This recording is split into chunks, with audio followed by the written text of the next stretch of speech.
እንግዲህ ዛሬ እኔ ተወዳጆች እጅግ በጣም የምንጠብቃቸው እህት ወንድሞች አሉ። ዛሬ ስለ ጸጸት እናወራለን። ዛሬ የራስን በማጥፋት ስሜት ላይ ያሉ፣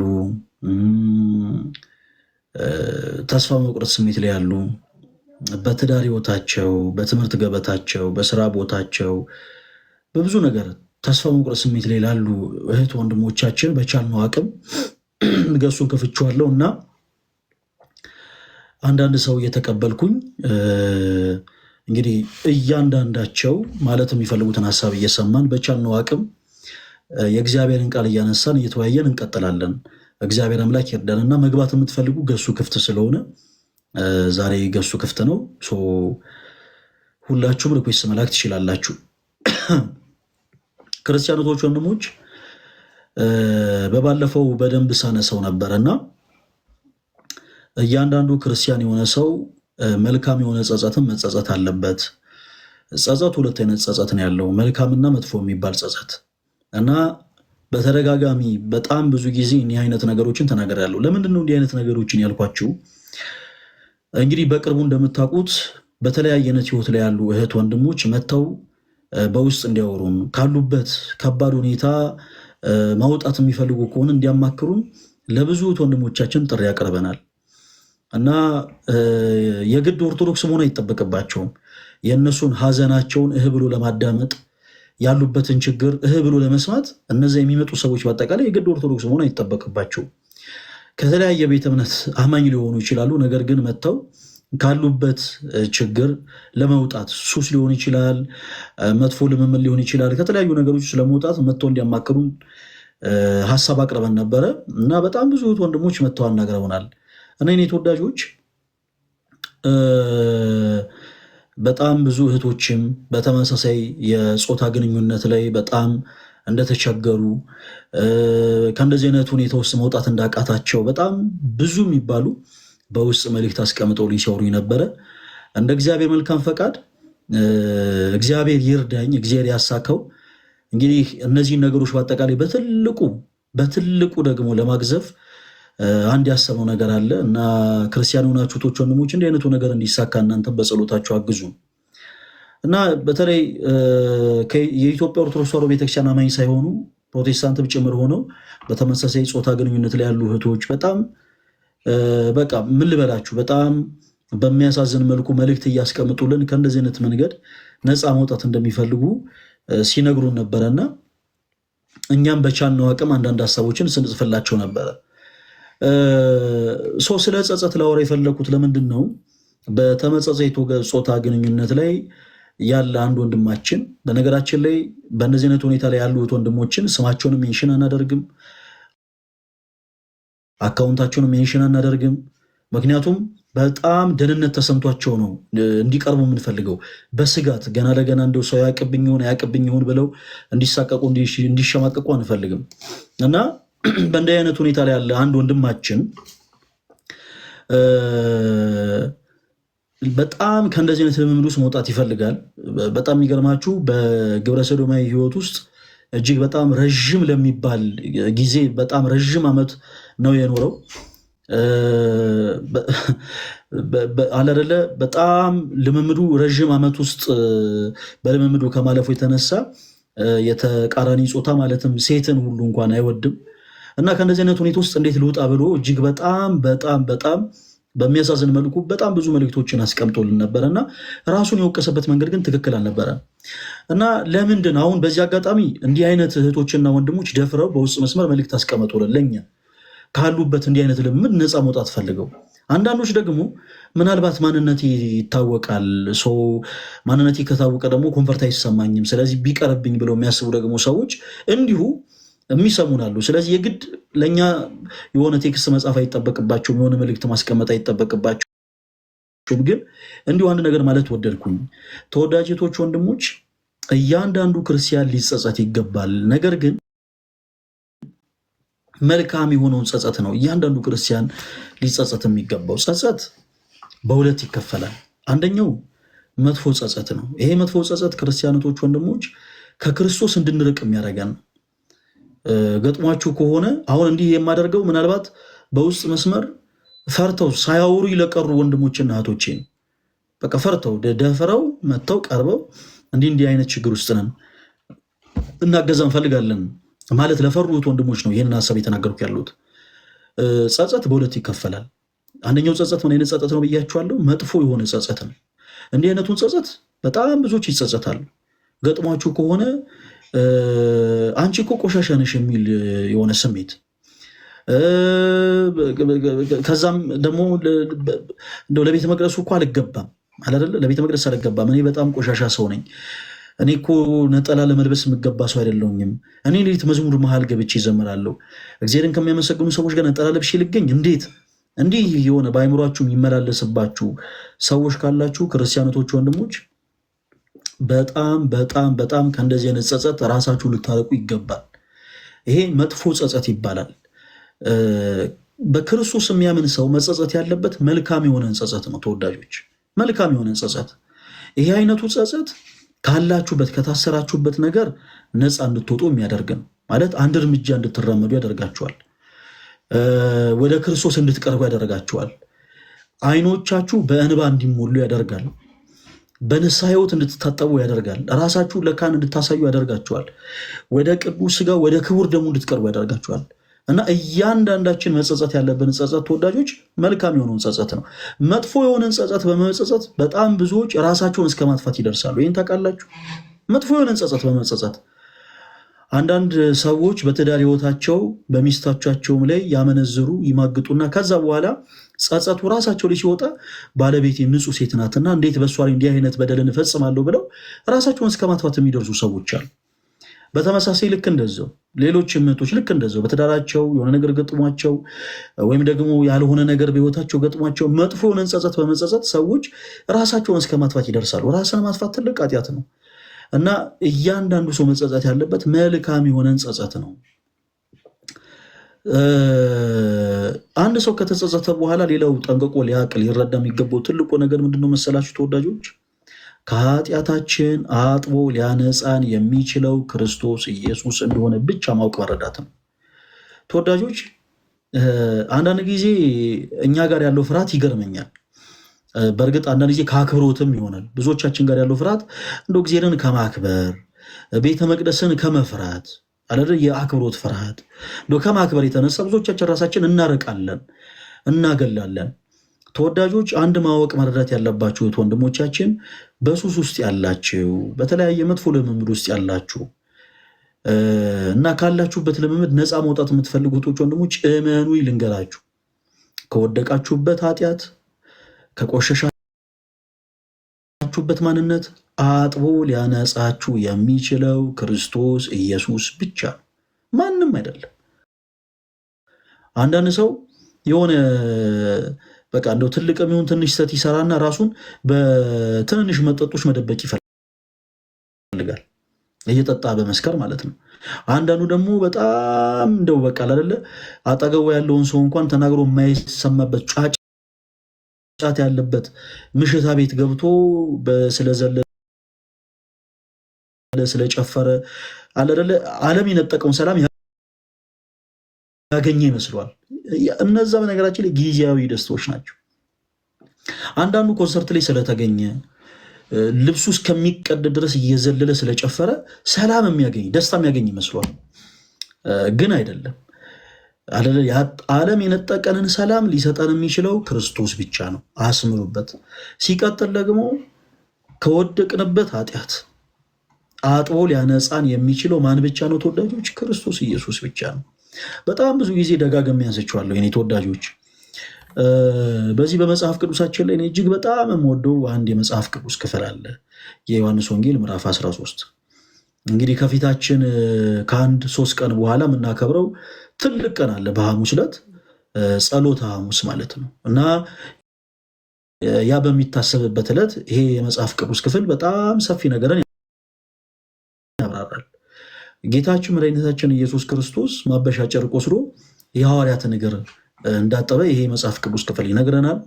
እና ጴጥሮስ አንተማ እኔን አታጥበኝም እንዳለ ይናገራል። እስኪ ክፍሉን ላውጣና ፕሊስ ላንብብላችሁ ምን እንደሚል ገጽ በገጽ እያነሳን እናውራ።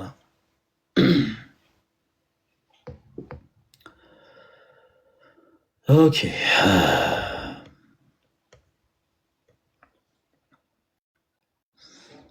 እሺ፣ ከቁጥር 1 ጀምሮ ላንብበላችሁ።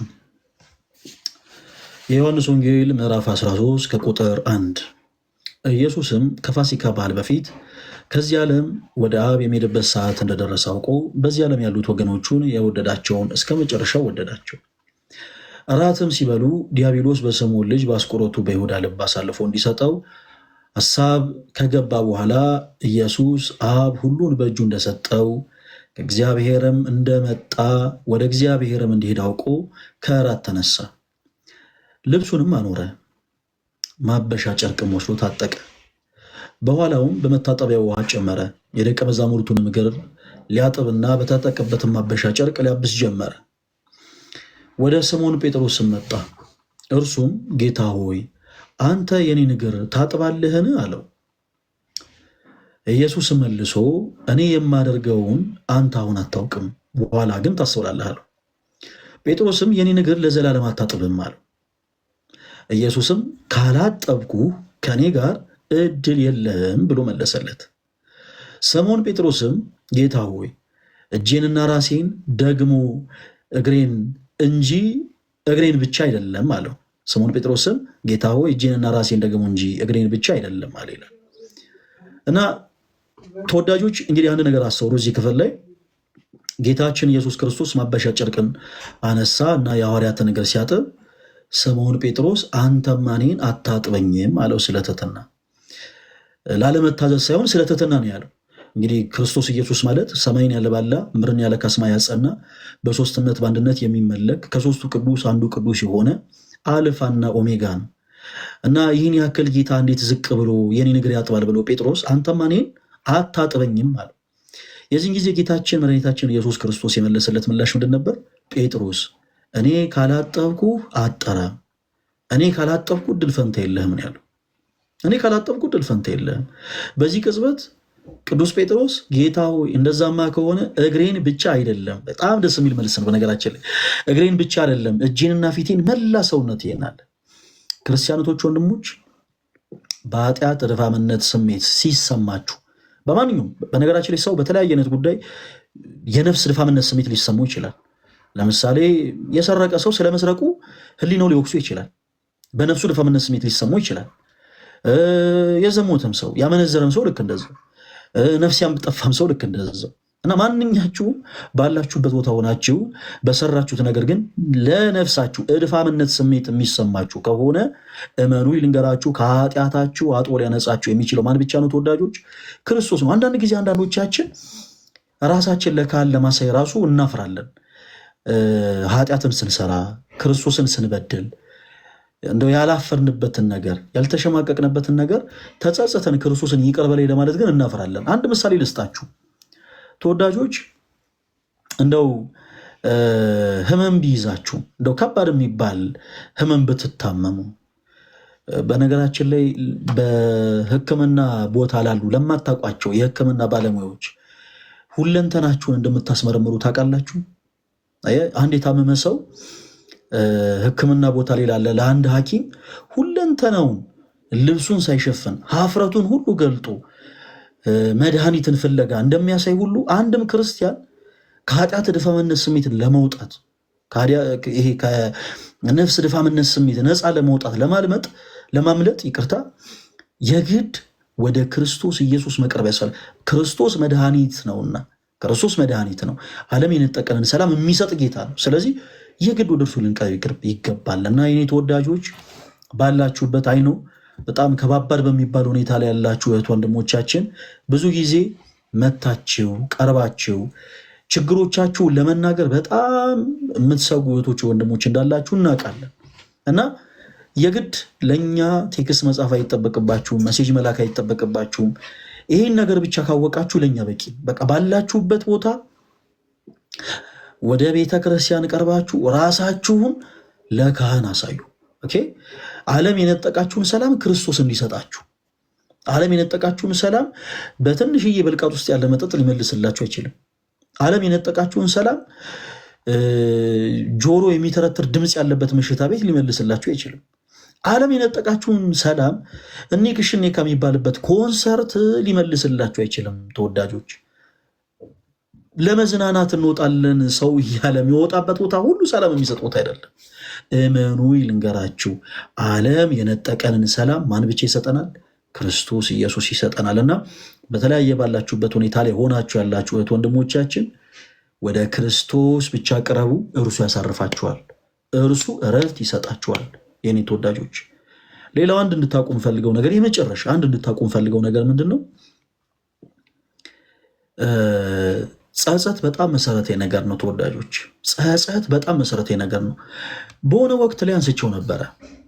በመጽሐፍ ቅዱሳችን ላይ ገጥሟችሁ ከሆነ አንዳንድ ከሌላ ቤተ እምነት ያሉ ሰዎች ራሳቸው የሚሰሩትን ነገር ለመሸፈን ሲሉ በእናንተ መጽሐፍ ቅዱስ እኮ ዳዊት ከብዙ ሴቶች ጋር እኮ ተኝቷል እንዴ?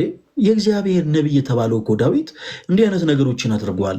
መጽሐፍ ቅዱሳችሁን አላነበባችሁትም ማለት ነው እያሉ አንዳንድ ጊዜ ሲናገሩ ሰምታችሁ ሊሆን ይችላል። አንዳንዶቻችሁ ደግሞ እንዲሁም መጽሐፍ ቅዱስን ስታነቡ ዳዊት ያደረገውን እንዲህ አይነቱን ኃጢአት በመጽሐፍ ቅዱስ ላይ አንብባችሁት ሊሆን ይችላል። ተወዳጆች በመጽሐፍ ቅዱሳችን ላይ ዳዊት የሰራው ኃጢአት ምን ይሰራል? እንግዲህ መጽሐፍ ቅዱስ ማለት ቅዱስ መጽሐፍ ነው። ቅዱስ መጽሐፍ ነው ማለት ከረከሰው የተለየ ቅዱስ የሆነ የአምላካችን የእግዚአብሔር ቃል ነው መጽሐፍ ቅዱስ። በዚህ መጽሐፍ ላይ ምን ያደርጋል? ዳዊት የሰራው ኃጢአት ምን ያደርጋል? የኔ ተወዳጆች ዳዊት የሰራው ኃጢአት የተጻፈው ክርስቲያኖቶች ወንድሞች እኛ ተምረን ከሱ እንድንጸጸት ነው። እግዚአብሔር ለእኔ ዳዊት እንደ ልቤ ነው ያለው ዳዊት ኃጢአትን ቢሰራም ቢበድልም ይጸጸት ስለነበረ ነው። አንዳንድ ጊዜ ሰው ዳዊት ጎልያድን ገደለ ብሎ ያችን ይዝና ሰው ለመግደል ይሯሯጣል። ዳዊት ጎልያድን ከገደለ በኋላ ከአምላኩ ከእግዚአብሔር ጋር ምን እንደተነጋገረ ሳታቅ ዳዊት በጣም ብዙ ሚስቶች ነበሩት ብሎ ከብዙ ሴቶች ጋር ለመዘሞት አንዳንድ ሰው ጥቅስ ይዞ ይነሳል። በጣም ያሳዝናል። ዳዊት ኃጢአትን በደልን ከሰራ በኋላ ከአምላኩ ከክርስቶስ ጋር ምን እንደተነጋገረ ሳታቅ ያንን ጥቅስ ብቻ ይዛ ካኪ ዘራፍ የምትል ብዙ ሰው ብቻ። የኔ ተወዳጆች ለምንድን ነው የተጻፈው? እሱን ነገር እናውራበት። ለምንድን ነው የዳዊት ታሪክ የተጻፈው ካልን እኛ እንድንማርበት ነው። በነገራችን ላይ የገላት ትልቁ ዓላማ ያ ነው። ለምሳሌ የቅድስት አርሴማ ገድል የተጻፈው የክርስቶስ ኢየሱስን አምላክነት ለመሸፈን ሳይሆን በዘመናችን ያሉ ሴቶች በተለይ ወጣት የሆኑ እህቶች፣ በጣም ወጣት በጣም ቆንጂ የሆኑ እህቶች በጣም ሁለንተናቸው ያማረ እህቶቻችን ለክርስቶስ ኢየሱስ ሁለንተናቸው እንዴት ማስገዛት እንዳለባቸው ያውቁ ዘንድ ነው ገድሉ የተጻፈው እንጂ የክርስቶስን አምላክነት ለመሸፈን አይደለም። እና ዳዊት ልብ አምላክ ነው። እግዚአብሔር አምላክ ለእኔ እንደ ልቤ ነው ያለው ሰው ነው። እና በአንድ ወቅት ያደረገውን ነገር ልንገራችሁ። በቤተ መንግስት ሲመላለስ የኦሪዮንን ሚስት በአይኑ ትክ ብሎ ይመለከታል እና በአይኑ ትክ ብሎ ይመለከትና ወደ ቤተ መንግስት አስጠርቶ ከእርሷ ጋር ስጋዊ ፍትወት ውስጥ ነበርና በስጋ ፍትወት በአልጋ ይወርቃል። እና ዳዊት ይህንን በደል ከበደለ በኋላ በደንብ አስተውሉ ተወዳጆች፣ ይህንን በደል ከበደለ በኋላ የእሷን ባለቤት ኦሪዮንን ከጦር ሜዳ ከጦር ቦታ ወደ ቤተ መንግስት እንዲመጣ ያደርገዋል፣ እንዲጠራ ያደርገዋል። እና የጦርነት ቦታው ምን እንደሚመስል ይጠይቀዋል። ያው ኦሪዮን በጦር ሜዳ ያሉትን ነገሮች በአጠቃላይ ለንጉሱ ሪፖርት ካቀረበ በኋላ ንጉሱ ዳዊት በል ወደ ቤት ግባ፣ ከጣሪያ ስር አረፍ በል ይለዋል። እንዲህ ያደረገው ዳዊት በነገራችን ላይ ክርስቲያኖቶች ወንድሞች በጣም በሚገርማቸው ሁኔታ ዳዊት ከኦሪዮን ሚስት ጋር ስለተኛ የኦሪዮን ሚስት ድንገት ብትጸንስ የጸነሰችው ከባለቤቷ ነው ይባል ዘንድ ወደ ቤት ግባ እናረፋለን። እና በበነጋታው ዳዊት ወታደሮቹን አስጠርቶ ኦሪዮን በቤቱ ጣሪያ ስር ገብቶ እንዳደረና እንዳላደረ ጠየቃቸው እና ነገሩት። ዳዊት ይህን ጥያቄ በጠየቀ ጊዜ የዳዊት ወታደሮች ኦሪዮን ከቤቱ ጣሪያ ስር ገብቶ እንዳላደረ ከውጭ ቆሞም ሌሊቱን ሙሉ እንዳሳለፈ ይነግሩታል። እና ይህ ያደረገው ነገር ግራ ቢገባው ዳዊት ኦሪዮንን ያስጠራዋል። እና ለምንድን ነው ወደ ቤት ጣሪያ ስር ገብተህ ያላደርከው ሲለው ታቦተ ጽዮን በጠላቶች እጅ ተማርካ እኔማ ከቤት ጣሪያ ስር አልገባም፣ ታቦተ ጽዮን ወደ መንበሯ ሳትመለስ እኔ በፍጹም ከቤት ጣሪያ ስር አልገባም ብሎ ይመልስለታል። እና ዳዊት እንዲህ አይነቱ መንገድ አልሳካ ቢለው ለኦሪዮን የሞት ደብዳቤ ጽፎ ሰጥቶ ይሄንን ለጦር አለቃው ሂድና ስጠው ብሎ ይልከዋል። ኦሪዮንም በጦር ሜዳ እንዲሞት ይደረጋል ማለት ነው። ተወዳጆች እንዲህ አይነቱ ታሪክ በመጽሐፍ ቅዱስ ለምን ተጻፈ? መጥፎ ጸጸት የምትጸጸቱ ሰዎች በአጠቃላይ ይሄ ለእናንተ ትምህርት ይሆን ዘንድ ነው። ማለት እናንተ ብቻ አይደላችሁም። አንዳንድ ጊዜ እኔ ቆሻሻ ነኝ የምትሉ ሰዎች፣ እኔ ለእግዚአብሔር መቅደስ አልገባም የምትሉ ሰዎች እባካችሁ ተረጋጉ። እኔ በፍጹም ነጠላ ማድረግ አይገባኝም፣ እኔ ነጠላ አድርጌ እንዴት መቅደስ ውስጥ እንዴት እኔ እገባለሁ የምትሉ ሰዎች እንኳን እናንተ እግዚአብሔር እንደ ልቤ ያለው ሰው ራሱ እንደሚሳሳት ሊያሳየን ነው እግዚአብሔር። ይህ ታሪክ በመጽሐፍ ቅዱስ የተጻፈው እንጂ ከኃጢአት ሰው ምን ይማራል? የሆነ ሰው ካደረገው ኃጢአት ሰው ምን ይማራል? ምንም ነገር አይማርም።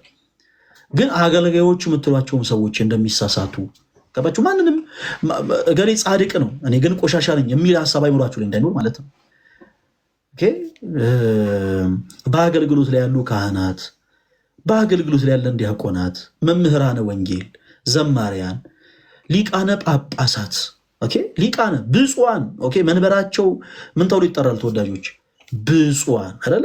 ብፁዕ ወቅዱስ አይደለ? ቅዱስ ፓትርያርካችን ደግሞ ብፁዓን ሊቃነ ጳጳሳት ቅዱስ ፓትርያርካችንም ጭምር በኃጢአት ሊወድቅ የሚችል ማንነት እንዳላቸው ለማጠየቅ ነው ይህ ታሪክ በመጽሐፍ ቅዱስ የተጻፈው። እና ክርስቲያኖቶች ወንድሞቻችን ስፔሻሊ በአገልግሎት ላይ ያሉትና እኛ ይሄ ቤተክርስቲያን ለኛ አይገባንም፣ ነጠላ መልበሱ ለኛ አይገባንም፣ ወደ መቅደስ መግባት ለኛ አይገባንም፣ ቅዱስ ቁርባን እኔ በፍጹም የምንል ሰዎች ጋር ያለው ትልቁ ልዩነት ምንድን ነው? እነዛ ሰዎች እግዚአብሔር አምላካቸውን ያገለግላሉ፣ ይገለገላሉ። በኃጢአት ቢሆኑ እንኳን ከኃጢአታቸው ክርስቶስ አጥቦ ሊያነጻቸው እንደሚችሉ ስለሚያውቁ ራሳቸውን ለካህን ያሳያሉ። ተወዳጆች እንዲህ አይነቱን እርምጃ እኛም ልንራመድ ይገባል። መልካሙን ጸጸት ዳዊት መልካም የሆነውን ጸጸት ስለተጸጸተ እግዚአብሔር ለእኔ እንደ ልቤ ነው አለ። እንደ ልቤ ነው። እግዚአብሔር ከሰው ልጅ የሚፈልገው ነገር ያንንም ስለሆነ ዳዊት ለእኔ እንደ ልቤ ነው አለ። ምንም አይነት ኃጢአት ልትሰሩ ትችላላችሁ። ኃጢአትን የማይሰራ አንድም ሰው የለም፣ የማይበድል አንድም ሰው ያለው። ከኃጢአት ንጹሕ ሆኖ የተገኘች የክርስቶስ ኢየሱስ እናት ድንግል ማርያም ብቻ ነች። በሐልዮ በነቢብ በገቢር እመቤታችን ቅድስት ድንግል ማርያም ድንግል ነች። ድንግል ነች እመቤታችን ቅድስት ድንግል ማርያም። ክፉ ነገር ከማየት፣ ክፉ ነገር ከመስማት፣ ክፉ ከመናገር በሁለንተናዋ ንጽሕት ቅድስት ድንግል ነች። ሌሎቻችን ግን የአምላካችን እግዚአብሔርን የበደልን ፍጡራኖች ነን። እንበድላለን፣ ኃጢአት እንሰራለን። እንደው በገቢር ባንሰራ በነቢብ እንሰራለን። በነቢብ ኃጢአት ባንሰራ በኃጢአት ባንወርቅ በሐልዮ እንወርቃለን። ማንም ሰው በኃጢአት ይወርቃል። ትልቁ ነገር ከወደቁ በኋላ መነሳትን ማወቅ። ከወደቁ በኋላ መነሳትን ማወቅ። በቃ ዛሬ ላይ ወርቀሃል። የሆኑ ሰዎች አንተ እኮ እንዲህ አይነት ሰው ነህ ብለዋል። አንቺ እኮ እንደዚህ አይነት ሴት ነሽ ብለውሽ ሊሆኑ ይችላል። ያለፈውን እርሱትና ከዛ በአዲስ ማንነት ተነሱ። እኔ አንድ አባት ምሳሌን ሲመስሉ የተናገሩትን ነገር ትንሽ ልበላቸው። ተወዳጆች አንዲት ሴት እግዚአብሔር አምላክ ሁልጊዜ ይገለጽላታል እና ለንስሐ አባቷ እየሄደች ተነግራቸዋለች። አባቴ እግዚአብሔር እኮ ተገለጸልኝና እንዲህ አለኝ ብላ ትነግራቸዋለች። እና እኛ አባት በተደጋጋሚ ከዚህ ሴት እንዲህ አይነት ነገርን ቢሰሙ ምን ትቀልዳለች ብለው በውስጣቸው ብዙ ጊዜ እንደው በጣም ፌዘኛ እንደሆነች አድርገው እሷን መሳል ይጀምራሉ። እና በጣም ቢመራቸው የሆነ ሰዓት የኔ ልጅ እግዚአብሔር ተገልጾልኛል ነው እያልሽ ያለሽው አሏት። አዎ መልካም፣ እንደዛ ከሆነ እኔ ሁለት ጥያቄዎችን እጠይቅሻለሁ እና እውነት እግዚአብሔር የሚገለጥልሽ ከሆነ ጠይቀሽው ትመጪና ትመልሽልኛለሽ አሏት። መልካም አለች። ከሰሞኑ እኔ ጋር የምትመላለስ አንዲት የነሳ ልጅ አለች፣ በጣም ከባድ የሆነ ነገር የገጠማት እና እንግዲህ ያቺ ሴት መታ ችግሯን ለእኔ ብቻ ነው የተናገረችው እና ከእኔና ከእርሷ ውጭ ይህን ጉዳይ ሊያውቅ የሚችለው እግዚአብሔር ብቻ። ስለዚህ እውነት እግዚአብሔር የሚገለጥልሽ ከሆነ እስቲ ሄደሽ ጠይቁ ብለው እሳቸው እንደ ማፌዝ እያደረጉ ይጠይቋታል። እሺ ሁለተኛው ጥያቄ አለቻቸው። ከሰሞኑ እኔ የሰራሁት አንድ ትልቅ ኃጢአት አለ፣ አንድ ትልቅ በደል ከኔ ከአንድ ከካህን የማይጠበቅ ትልቅ የሰራሁት በደል አለ። ሳይውል ሳያድር ግን ንስሐ ገብቼበታለሁ። ያንን ኃጢአቴን ከእግዚአብሔር በቀር ማንም ሰው አያውቀው። እውነት እግዚአብሔር የሚገለጥልሽ ከሆነ ሂጂና ጠይቂው አሏት። ያቺ ሴት እውነትም እግዚአብሔር ይገለጥላት ነበርና በጾም በጸሎት ረዥም ጊዜ ከወሰደች በኋላ ሁለቱ ጥያቄዎቿን እግዚአብሔር አምላክ ተገልጾላት ጠይቃ ተመልሶላት ወደ ንስሐ አባቷ ትመለሳለች። እና እሳቸው እንደማፌዝ አድርገው እንደተለመደ ይቀበሏታል። ደግሞ ምን ብላ ልትዘባረቅ ነው ብለው ማለት ነው። እና አባቴ ሁለቱንም ጥያቄ ጠይቄያለሁ፣ ሁለቱም ጥያቄ ደግሞ ምላሾቹ ተመልሶልኛል ትላቸዋለች። እሺ ምንድን ነው የአንደኛው ጥያቄ መልስ አሏት። በትክክል ነገረቻቸው። እርሶ ጋር የምትመጣው ክርስትና ልጆ ክርስትና ስሟ ገሊት የምትባል የገጠማት ችግር ደግሞ ይሄ ብላ ያቺ ሴት ስቅስቅ ብላ እያለቀሰች ለእኛ አባት የነገረቻቸውን ነገር ይህ ሴት ታጫውታቸዋለች። እንደውም መፍትሄውም ይሄ ነው ብለሽ ለአባትሽ ንገሪያቸው ብሎ ያው እግዚአብሔር ነግሮኛል ብላ መፍትሄውንም ጭምር ትነግራቸዋለች። በጣም በጣም በጣም እኚህ አባት በጣም ደነገጡ። በጣም የደነገጡት ለምንድን ነው? ምክንያቱም ቀጣይ ሁለተኛ የጠየቁት ጥያቄ የእሳቸው ኃጢአት ነው። ማንም የማያውቅ ከእሳቸውና ከእግዚአብሔር በቀር ማንም ሰው የማያውቀው ኃጢአታቸው ነው እና በጣም እንደ መጸጸት እያሉ አንገታቸውን እየደፉ ጠየቋት። የኔ ልጅ ለመሆኑ እግዚአብሔርን ሁለተኛውን ጥያቄ ጠየቅሽው አሏት። አዎ እርሶ እንዲያምኑኝ ብዬ ሁለተኛውን ጥያቄ ጠየቅኩት፣ የእግዚአብሔር ምላሽ ግን ረስቼዋለሁ ነበር አለች። ረስቼዋለሁ። ለምን? ንስሐ ገብቶበታል። አይደንቅም? የእኛ አምላክ እግዚአብሔር ኃጢአታችንን በደላችንን የሚረሳ አምላክ ነው። ተወዳጆች፣ የትላንት ማንነታችን በጣም የረከሰ ማንነት ነው። ፈለገ አትናቴዎስ በትላንት ማንነቱ በዛሬውም ጭምር ማንነቱ በእግዚአብሔር ፊት የሚቆም ሰው አይደለም። እግዚአብሔር በመወቅ ግን እያንዳንዱ የምንጸጸትበትን ኃጢአት እያንዳንዱ የምንጸጸትበትን በደል እየረሳ እንደ አዲስ ኑ ልጆቼ ብሎ የሚያቅፍ አምላክ አለን። ክርስቲያኖች ደስ ይበላችሁ። በኃጢአት መንገድ እየተመላለስክ ያለው ወንድሜ፣ በሱስ በተለያየ ነገር በቃ በጣም ነፍስን ሊያቆሽሽ በሚችል ነገር እየተመላለስክ ያለው ወንድሜ፣ እመኔ ልንገር፣ የክርስቶስ እቅፍ እንደሚመች የማንም እቅፍ አይመችም። ሁላችንም በእናቶቻችን ጀርባ ላይ ታዝለን ያደገ ነው። ሁላችንም በአባቶቻችን እቅፍ ታቅፈን ያደገ ነው። እመኑኝ ግን እንደ ክርስቶስ እቅፍ የሚመች እቅፍ የለም።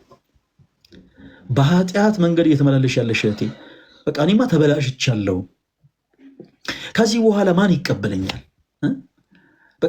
በቃ ከዚህ በኋላማ እንዴት መቅደስ እገባለሁ? እኔ እኮ ቆሻሻ ሰው ነኝ፣ እኔ እኮ ቆሻሻ ሴት ነኝ። እንዴት ብዬ ቅዱስ ስጋውን እንዴት ክቡር ደሙንስ እቀበላለሁ? ይሄ ሁሉ ነገር ለእኔ የሚገባ አይደለም የምትይ እህቴ፣ እመኚ ልንገርሽ፣ አንቺ ብቻ ከልብሽ ተጸጸች። መልካም የሆነውን ጸጸት ማለት ነው። መልካም የሆነውን ጸጸት ከልብሽ ተጸጸች። ኃጢአትሽን የሚረሳ አምላክ ነው ያለሽ። ኦኬ፣ ኑ ልጆቼ ብሎ የሚያቅፍ አባት ነው ያለን እና እመኑን፣ በቃ ያቺን እረፍት ብቻ አግኟት። ዓለም የነጠቀንን ሰላም ማንም አይሰጠንም። ብዙዎቻችሁ በተለይ በትዳር ዓለም በእጮኝነት ዓለም አንዱ በዳይ አንዱ ተበዳይ ይሆንና መለየት ሲመጣ የሆነ እልህ፣ ቁጣ፣ ንዴት፣ ስሜታዊነት ሁሉም ነገር እኩል ይመጣል እኛ ጋር እና አላደለ ያጣነውን ሰላም ያገኝን መስሎን ከማናውቀው ሰው ጋር ባልጋ የምንወርቅ ብዙ ሰዎች አለ። ከማናውቀው ሰው ጋር ምንም አይነት የፍቅር ህይወት እንኳን አሳልፋችሁ ከማታውቁት ሰው ጋር በትዳር እጃችሁን ጭናችሁ በወንጌል ላይ በፍጹም ተማመላችሁ እንኳን ከማታውቁት ሰው ጋር እንዲሁ ባልጋ እየወደቁ እድሜ ልካቸውን በቃ ሰላም ለማግኘት ብለው ጀምረው እድሜ ልካቸውን ልክ እንዲህ በመሆን እየኖሩ ያሉ ብዙ ሰዎች አሉ። እግዚአብሔር አምላክ ለሁላችን ረፍቱን ይስጠን። የኔ ተወዳጆች፣ በየትኛውም አይነት ሁኔታ ላይ ብትሆኑ ክርስቶስ ከኃጢአታችን አጥቦ ሊያነጻን ይችላል። ሰው አዲስ ማንነታችሁን አይቀበልም። በነገራችን ላይ ሰው በጣም ከባድ ፍጥረት ነው። አዲስ ማንነታችሁን እንዴት ብሎ በፍጹም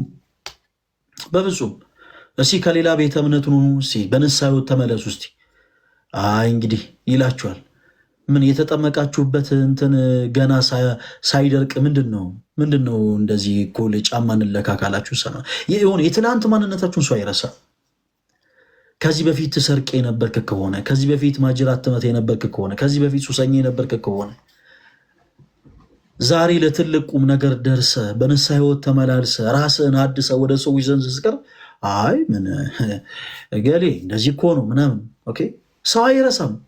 እናንተ ፊት ለፊት መናገር ቢያቅተው ዞር ብሎ ያማል። ተወዳጆች በንስሐ ሕይወት ስትመለሱ ወደ ክርስቶስ ስትቀርቡ ዞር ብላችሁ ሰውን የምትመለከቱ ከሆነ እመኑ ይልንገራችሁ ከባድ ፈተና ነው። ሰው አፈጣጠሩ በራሱ ከባድ ነው። ክርስቶስ እንግዲህ ፈጣሪ ኩሉ ነው። ፈጣሪ ኩሉ 22 ስነ ፍጥረታትን ፈጥሯል። በጥፊ ግን የተጻፈው በሰው ልጅ ነው። 22 ስነ ፍጥረታትን የፈጠረ ጌታ በጥፊ የተጻፈው በሰው ልጅ ነው። ምራቅ እንትፍ የተፋለበት በሰው ልጅ ነው። የተገፈተረው ሊወርቁ ያሉትን የሚደግፋቸው ጌታ፣ የሚገፈገሙትን የሚደግፋቸው አምላክ በሰው እጅ ነው የተገፈተረ የተጣለው። ከሊጦስትራ አደባባይ እስከ ቀራንዮ ድረስ ሕማማትን የተቀበለው በሰው እጅ ነው። ይህች ዓለም እንኳን ለእናንተ ለክርስቶስም አልተመቸች። የሰው ልጅ እንኳን ለእናንተ ለክርስቶስም አልተመቸም። ስለዚህ ሰዎችን አትመልከቱ። እመኑን፣ ካላችሁበት ነገር ሁሉን ነገር ርግፍ አድርጋችሁ ተሳችሁ ክርስቶስን ብቻ ተከተሉት። ክርስቶስን ብቻ። እስጢፋኖስ ነገር አላብዛባችሁ። እስጢፋኖስ በድንጋይ ሲወገር መጮህ ነበረበት። መጮህ ማለት ነው። ኦኬ። በዘመናችን ያሉ ሰዎች መጠጥ ቤት ምናምን አንድ ጠርሙስ አናታቸው ፍርክስ ሲል ምን አይነት ጮት ነው የሚጮት? እሪ የሚል ሰው አለ አይደል? ገና እንደው ድንጋይም እንደው ተነስቶ ገና ላዩ ላይ ሳያርፉ የሚል ሰው አለ። አድኑኝ ሊገለኝ ነው የሚል ሰው አለ። ቅዱስ እስጢፋኖስ እንደወረደበት ድንጋይ ከሆነ መጮህ ነበረበት። መጮህ በጣም መጮህ ነበረበት። ታውቃላችሁ፣ ግን ድምፅ አላሰማ አልጮህም። ይህን ሁሉ ነገር ያስረሳው ክርስቶስ ነው። ክርስቶስ ሕማሙን አስረሳው። አምላካችን አብ ወልድ መንፈስ ቅዱስ ልዩ የሆነው ሥላሴ በሦስትነት በአንድነት የሚመለከው አምላክ እግዚአብሔር ለእስጢፋኖስ ተገለጸለት። ሕማሙን ረሳው። እስጢፋኖስ ሕማሙን ረሳው። ተወዳጆች መርሳት የለባችሁ። በእንደዚህ አይነት ሁኔታዎች ውስጥ ስትሆኑ ሰዎች የድሮ ማንነታችሁን እያነሱ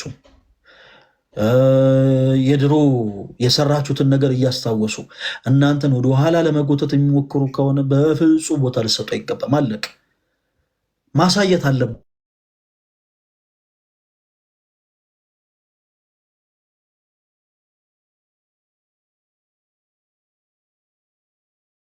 ተወዳጆች መነኮሳት አባቶቻችን አስኬማውን ለብሰው ዓለምን ንቀው ዓለምም ንቋቸው ነው የሚኖሩት። በነገራችን ላይ ኦኬ ተወዳጆች እንግዲህ ትንሽ እኔ ጋር እንትን እያለብኝ ነው፣ የሆነ ነገር ቀይ በርቷል እና ፕሊስ በደንብ ኮፒ ሊንክ አድርጉልኝ እሺ። አቤላ እስቲ እንግዲህ ድምፄ ከተቋረጠ እስከዛ አንተ ቤቱን እንትን በል። አሁን ለምን ቀይ ነገር እንደመጣ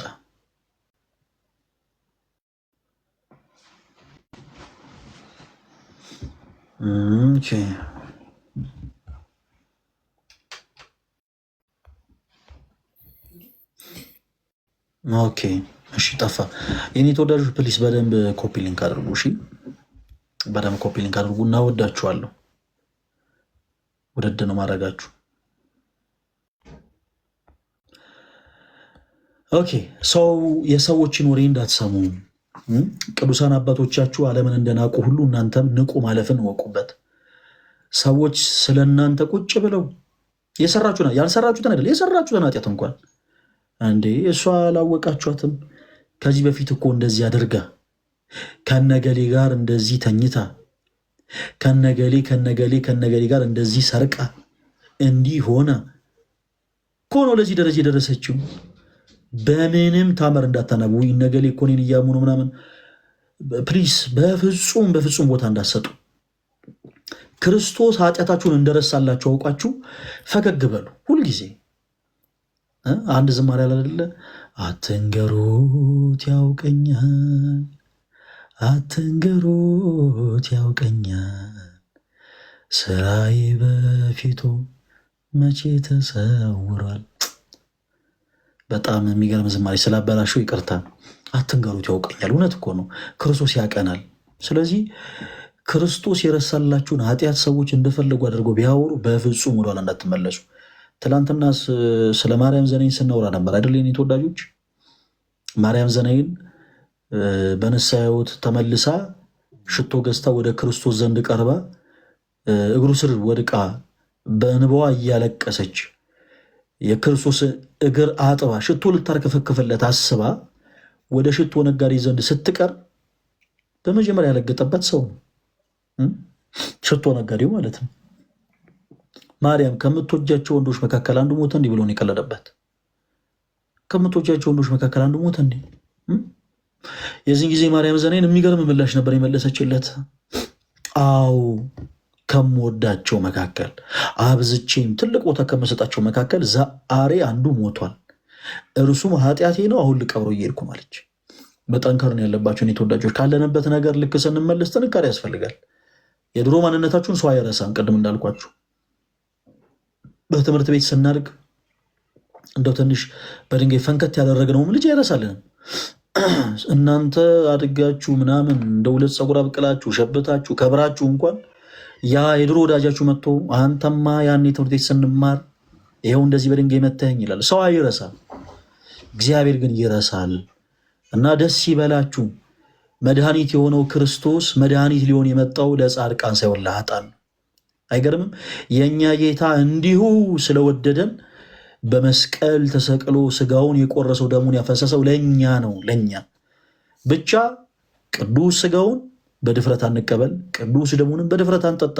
በንስሐ ሕይወት ተመላልሰን ራሳችን ለካህን አሳይተን ንስሐ ገብተን በመቅደሱ ተገኝተን ቅዱስ ስጋውን ክቡር ደሙን ለመብላት የበቃን እንሆን እንጂ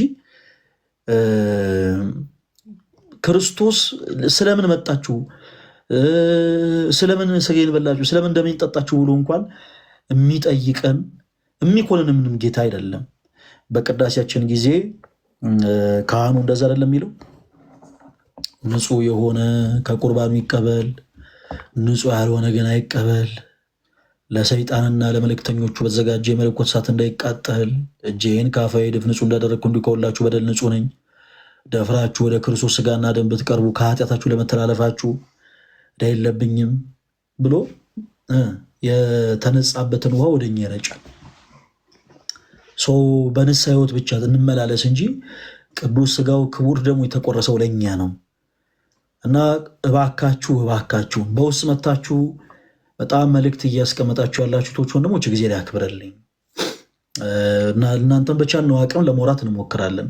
ነገር ግን ፈርታችሁ እንደው መልእክትም ሳታስቀምጡ እየቀራችሁ እየራቃችሁ ያላችሁ ግን ቶች ወንድሞቻችን በቃ ባላችሁበት ቦታ ሆናችሁ ብቻ በንስሐ ሕይወት ተመላለሱ። ራሳችሁን ለካህን አሳዩ። በንስሐ ሕይወት ተመላለሱ። ከዛ በኋላ ቅዱስ ስጋውን ክቡር ደሙን በመቀበል ህይወታችሁን አጽሙት። ሰው አይሳሳትም ማለት አይደለም። ከቅዱስ ቁርባን ጋር ተያይዞ ብዙ ጊዜ ሰው በነገራችን ላይ ይሳሳታል። ምንድነው ያ?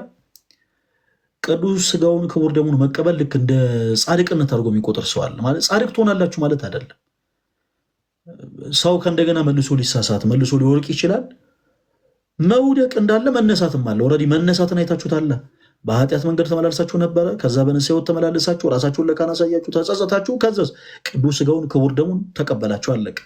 ስለዚህ ዳግም ብንወድቅስ የይሁዳ ንስሐ ብቻ እንዳትገቡ። ቆይ ከገሊት ጋር ልተኛና እንደዚህ ብዬ ንስሐ ገባለሁ ብላችሁ ብቻ የይሁዳ ንስሐ ለመግባት አታዘጋጁት አይምሯችሁ። ከልባችሁ ከተጸጸታችሁ ክርስቶስ ይቅር ባይ ነው። ክርስቶስ ይቅር ባይ ነው። ደግመን ኃጢአት ልንሰራ እንችላለን ነው። ያው ደግመን ከእንደገና ንስሐ እንግባ። ደግመን ዳዊት ኃጢአትን ሰርቶ እግዚአብሔር አምላኩን ይቅር በለኝ ቢለው፣ አሁንም ደግሞ በድሎ ይቅር በለኝ ቢለው፣ ደጋግሞ በድሎ አሁንም እያለቀሰ ይቅር በለኝ ቢለው፣ እግዚአብሔር ዳዊት ለኔ እንደ ልቤ ነው አለ። ኃጢአትን ደጋግሞ መስራቱ ትላንት የሰራውን ኃጢአት ዛሬም ደግሞ ሰርቶ ይቅር በለኝ በማለቱ እግዚአብሔር እንዴ ባለፈው የሰራውን ኃጢአት ደግመ ዛሬም ደገምከው ብሎ አልተቆጣውም። ዳዊት ለእኔ እንደ ልቤ ነው አለ። ተወዳጆች ትላንት የሰራችሁትን ኃጢአት ዛሬ ደግማችሁ ልትሰሩ ትችላላችሁ። ትላንት የነበራችሁበት ማንነት ላይ ዛሬም ደግማችሁ ልትገኙ ትችላላችሁ።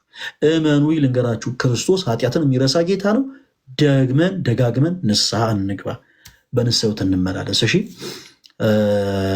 ለተወሰኑ ሰዎች አሁን እድል እሰጣለሁ። ገብታችሁ አንዳንድ ነገሮችን ማውራት ለምትፈልጉ ለተወሰኑ 1 3 4 5 ምናምን ሰዎች እድል እሰጣለሁ። በቻልነው አቅም ሰዓት አሳጥረን ብዙ ሰዎች መግባት ስለሚፈልጉ ሰዓት አሳጥረን እናወራለን። እህታችን መስሪያ እንኳን ደህና መጣሽ፣ እንዴት አለሽ? ትክክለኛ አይደል? መስሪያ ነው። ሰላም፣ እንዴት ናችሁ? ሚስራ ነው። ሚስራ እሺ፣ ሚስራ እንዴት አለሽ? ከየት ቤተ እምነት ነው የመጣሽው? ሙስሊም ነኝ። እንኳን ደህና መጣሽ። እንኳን ደህና ቆያችሁ። እሺ ሚስራዬ፣ ለምን ነበር የመጣሽው? ባለፈው አንድ የሄሉ ቪዲዮ ተለቆ በቃ እዚህ መምጣት እንደምትፈልጊ በኮሜንት ሴክሽን ስትጽፊ ነበር እና በጣም ብዙ የሚወዱሽ ክርስቲያን የሆኑ እህቶች ወንድሞች ደግሞ አንቺ እዚህ እንድትመጪ ሲጥሩ ነበረ፣ ሲሞክሩ ነበር እና ምን ልታወሪ ፈልገሽ ነው መስሪያ? ኦኬ፣ እድሉን ስለሰጠኝ አመሰግናለሁ። በፊት ማለት ነው ያለው ቪዲዮ ተቆርጦ ሲፖሰት ምናምን እንዲህ ስትመክራቸው ምናምን እና አንተ አልመሰልከኝም፣ ልደተ ቃል ነው መስሎኝ ምናምን ጠይቂያቸው ልጆችን፣ ከዛ የእሱን አካውንት ሰጡኝ ማለት ነው። ኢቨን እሱ መስሎኝ ምናምን በቃ እንዲሁ መስማት ፈለግኩኝ ምናምን እኔም እነሱ ነኝ እና ድንገት ማለት በእሱ እንትን ብዬ ባይዘዌ ችግር የለውም አይደለ? ሃይማኖት ምናምን ሙስሊሙ እዚህ ጋር መቀመጥ ምናምን ችግር የለውም አይደለ እንዴ? አረ ምንም ችግር የለውም። እንደውም ስለመጣሽ እኛ በጣም ነው እንጂ ደስ የሚለን። ምንም ችግር የለውም። ስለዚህ ልደተ ቃል እሺ፣ እሱ መስሎኝ ምናምን እሱ የእሱን አካውንት ሰጡኝ ማለት ነው። ከዛ ገብቼ ሳይ ንጽር ነው ምናምን። ከዛ በቃ እንትን አልኩኝ እና በቃ እንዲሁ መስማት ፈልጌ ነው ስትመክራቸው ምናምን ደስ በቃ መስማት ፈልጌ ባጭሩ ማለት ነው። እኔም እንትን ስለምፈልግ ምናምን ለዛ ነው። መልካም መስሪያ፣ አረ እንኳን ደህና መጣሽ በሉ። እኔ ቤት ያላችሁ ሞዴሬተሮች ሁላችሁም እህታችን መስሪያን ፎሎ አድርጉልኝ። ሁሌ ልክ ማታ ማታ በሚኖረን መርሃ ግብር ላይ ኢንቫይት አድርጉልኝ። እሺ፣ ሁሌ የመጣሽ ተከታታይ፣ ሁሌ የመጣሽ ስሚ። ኤኒታይም እኛ ከጎንሽ ነን። ይመስለኛል ያለሽው ከሀገር ቤት ውጭ ነው አይደለ?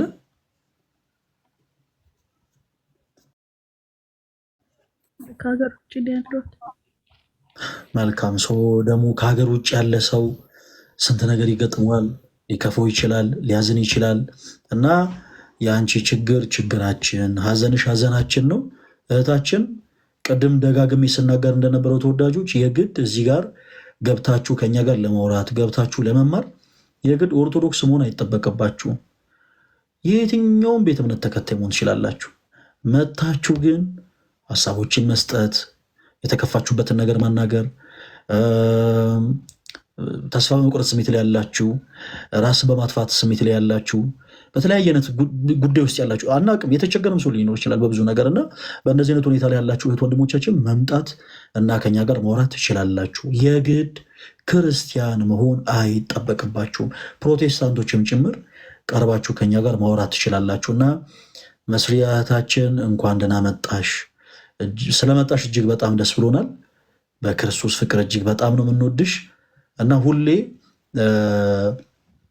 እስከ ሐሙስ ድረስ በነገራችን ላይ ከዛሬ ጀምሮ እስከ ሐሙስ ድረስ ባሉት ተከታታይ ቀናት ማታ ማታ ልክ እንዲህ ከወንድሞቻችን ጋር እናወራለን፣ ላይቭ እንገባለን እና እስከ ሐሙስ ድረስ በቃ እስከ ሐሙስ ማታ 3 ሰዓት ድረስ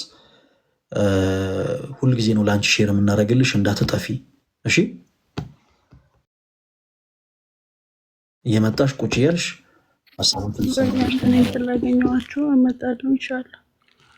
በቃ እሺ። ኢንሻላህ ምን ማለት ነው?